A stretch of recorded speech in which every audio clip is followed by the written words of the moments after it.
তুমি যদি চাও আল্লাহ তোমার সকল দোয়া কবুল করুন, তাহলে আগে অন্যের জন্য দোয়া করো।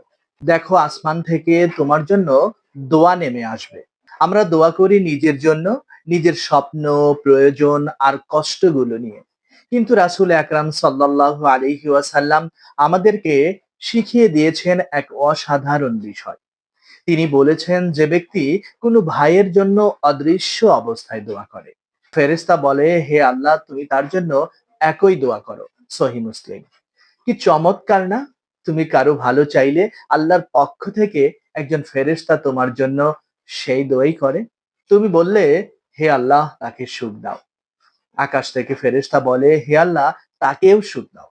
তুমি যদি চাও তোমার দোয়া দ্রুত কবুল হোক, তোমার জীবন বদলে যাক, তাহলে আগে অপরের জন্য দোয়া করো। কারণ যখন তুমি কাউকে কিছু দাও, আল্লাহ তোমাকে আরো বেশি ফিরিয়ে দেন।